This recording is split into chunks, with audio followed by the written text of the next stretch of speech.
Tanya.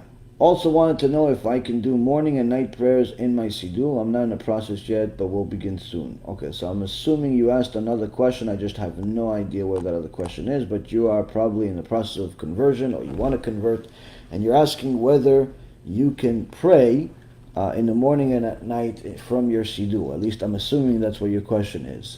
And yes, the answer is affirmative. If you want to convert to Judaism, you have to start keeping the mitzvot to the best of your ability, 99%. 99%, meaning that you would keep Shabbat 99%, you would violate Shabbat with something minor, and keep everything, keep the fast 99%, you'd break the fast a little early, on Yom Kippur, on Tisha B'Av, but nonetheless, you'd keep the mitzvot, you'd pray. Now, you don't get a reward for keeping those mitzvot, but you have to do it for the sake of practice, because you can't show up to the Beit Din and expect to become Jewish without ever doing the mitzvot. So you have to start keeping the mitzvot, 99%. Now, as far as the process of conversion, it all depends whether you who you're dealing with. Hold on a second. What is this?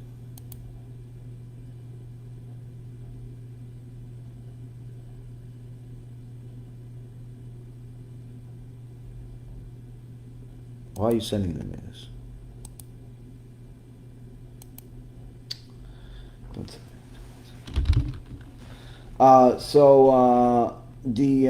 Sorry about that.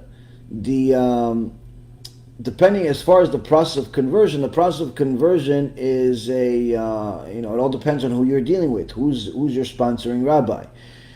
There are some rabbis and Beit Dins that take you through a formal process where they, there's, for example, there's a Rav from Eretz Israel that he teaches online as a course that he teaches online. You pay him a fee every month, and there's a class several times a week where he teaches you all of the different things for, maybe a period of 6 months to a year or so until you're ready to convert. And then when you're ready to convert, you have to go to a Beit Din.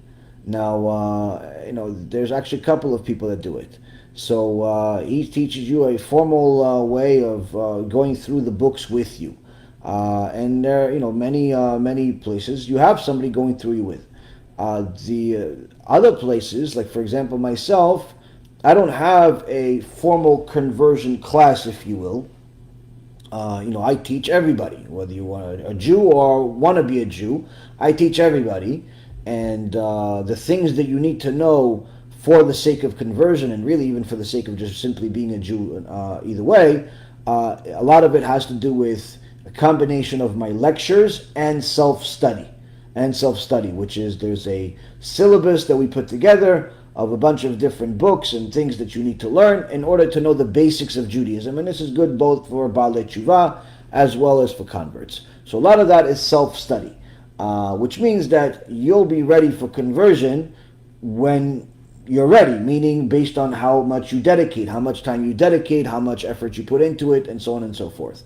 So the process per se, as far as conversion for my students, it may be different than somebody that's giving a more one-on-one type of conversion class.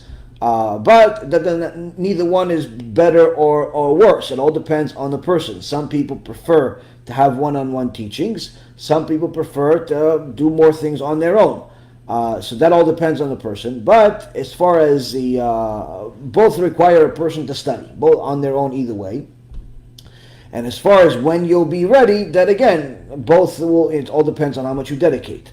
So, but for me, for example, to sponsor somebody for conversion, I don't do it if the person is far away from me. Like if they live in a different country or a different state, I generally don't deal with it. There's a few exceptions here and there, but generally don't deal with it.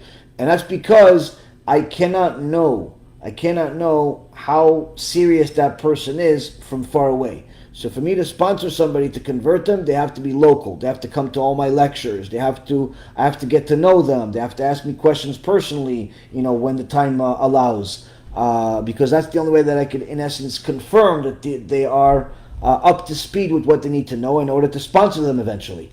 That is very difficult. Although I've tried several times and we've succeeded a few times, it's very, very hard to do it when you're not next to the person.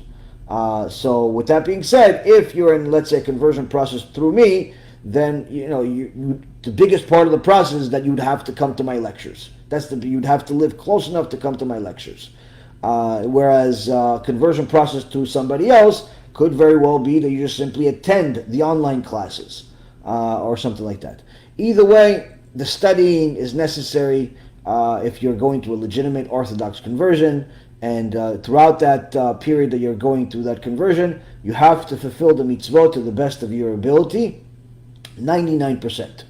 You have to, in essence, start living as if you're already Jewish. And if you do that, Be'ezrat Hashem, you'll succeed when the time comes.